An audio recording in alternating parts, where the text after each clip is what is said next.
Ramaphosa faced tough questions ranging from load shedding and alleged corruption at Eskom to the economy. He was also asked about government's intention to appeal the court's ruling on exempting some public facilities from load shedding.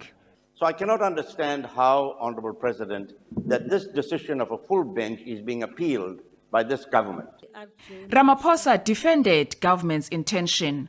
And by the way, it is not being done in an arrogant way, in a way where we're trying to say second-guess the court.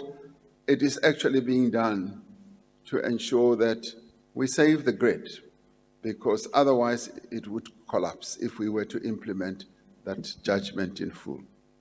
He was also questioned about his knowledge of cabinet members allegedly involved in criminal activities at Eskom. Did Mr. De Ruyter ever draw your attention, Mr. President, to any acts of corruption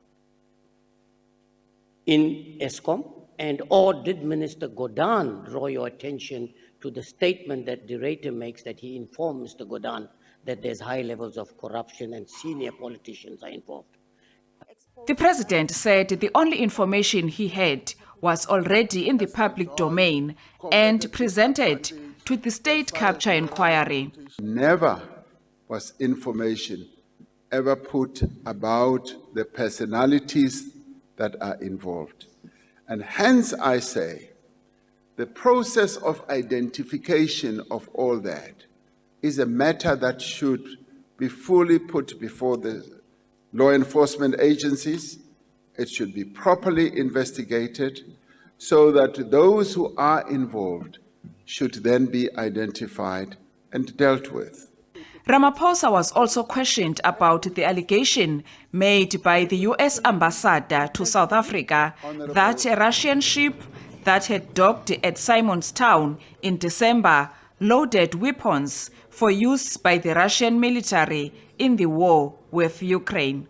Ammunition and materials of war were loaded onto the sanctioned Russian ship, the Lady R, when she docked at your government's naval base in Simonstown last December. And let me say... Honorable Mr. President. Yes. I'm really sorry. You have a choice whether to respond to this question or not. Honorable members, order, because this is a new question. It is. We are all aware of the news that we all became aware of the Lady R, and that whole matter, Honorable Steenhuisen, is being looked into. Some observers say the latest allegations by the U.S. ambassador are likely to affect the already difficult relations between the U.S. and South Africa over the latter's stance on the Russia-Ukraine war. Lula Mamatya, SABC News, Parliament.